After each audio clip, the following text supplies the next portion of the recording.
একটি কাঠের তৈরি নৌকা মাসের পর মাস গভীর সমুদ্রে অবস্থান করে। সেখানে থেকে মাছ শিকার করে নিয়ে আসে উপকূলের জন্য। অথচ সেই সমুদ্রেই আধুনিক প্রযুক্তি সম্পন্ন জাহাজও যেতে ভয় পায়। তাহলে কোন বিজ্ঞানের শক্তিতে এই কাঠের তৈরি ট্রলার নিয়ে মাসের পর মাস সেই মাছ সমুদ্রে থাকেন জেলেরা? সমুদ্রের কি আলাদা কোনো ভাষা আছে, যে ভাষা বুঝতে পারেন জেলেরা?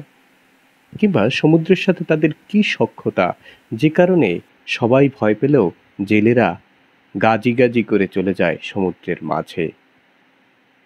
আজকে জানবো তাদের সেই গোপন রহস্য।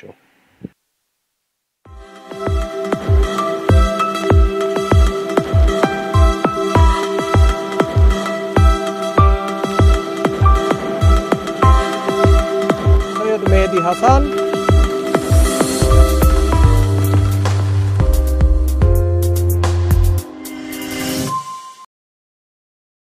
বলতে আমাদের রেডিও থা, যেমন রেডিও খবর শুনলে দে আবহাওয়া সিঙ্গেল অফিসের থেকে আমাদের মাথায় দেয়।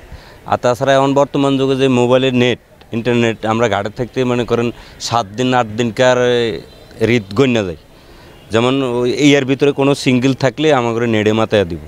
তারপরে আমরা সারানোর সময় যেন আবহাওয়া অফিসে যোগাযোগ করি, যখন ফোন করি, স্যার আমরা তো নদীতে সমুদ্রে যাবো, এই 7-8 দিনের মধ্যে কি কোনো বড় ধরনের সিঙ্গেল আসেনি, যদি থাকে কয়া দিব। আর অমুক তারিখে সিঙ্গেল, তখন তারিখ অনুভব করি যে গাং একটু অদা খারাপ হয়ে গেছে, আর ওই খবরের অনুভব করি যে আমরা বুঝি খবর দুইটা কইছে আর এই আকাশের পরিস্থিতিতে আর সাগর খারাপ হয়ে যাবে, তখন আমরা দেশের দিকে রওনা করি।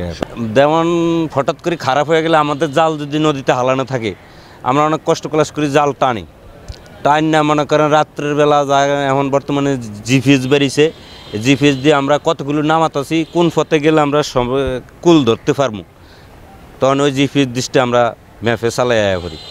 আর যদি আরও বাইরে ইন্ডিয়ার ভিতরে ঢুকে যায়, তখন মনে করেন কতগুলো জাল সারি গোড়া রাত জালের লগে বোট বান্ধা থাকে, আমরা আল্লাহ বিল্লাহ করি।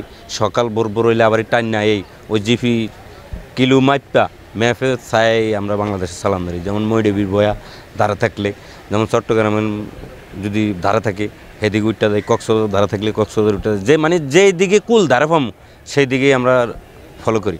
সমুদ্রের কি আলাদা কোনো ভাষা আছে যা আপনারা বোঝেন? না, আলাদা কোনো ভাষা নাই, মানে আকাশের পরিস্থিতি বুঝছে যে আমরা অনুভব করি যে সাগর খারাপ হয়ে যাবে, আমরা থাকতে পারবো না, তখন আমরা গতিবেগ করি। এমনি অন্য ধরনের কোনো ভাষা নেই। আকাশের পরিস্থিতি খারাপ হইলে সাগররা পাগল।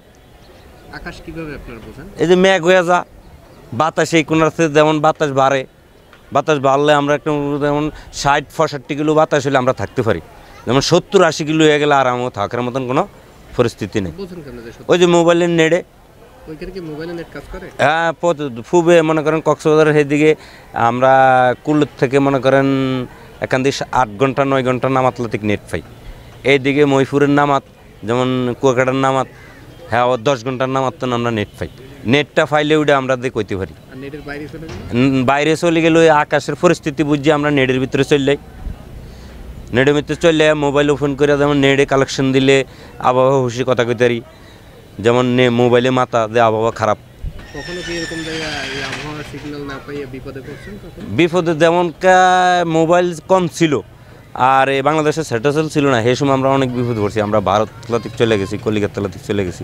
এই ধরেন 7-8-10 বছর ধরে অনার আল্লাহ পাক হিরাত্তন মুক্তি করতে, মানে বাংলাদেশের স্যাটেলাইট আওয়ার পরে ওই সিঙ্গেলটা আমাদের 2 সপ্তাহ 1 সপ্তাহ আগে মাথায় দেয়। যেমন এই মাসে কয়টা সিঙ্গেল হবো, এই প্রথম মাসের তেনে মাসের প্রথম 1 তারিখের তেন 30 তারিখ পর্যন্ত কয়ে দিব কয়টা সিঙ্গেল আছে, সিঙ্গেলের পরিস্থিতি কি সব মোবাইলে দেখাবে।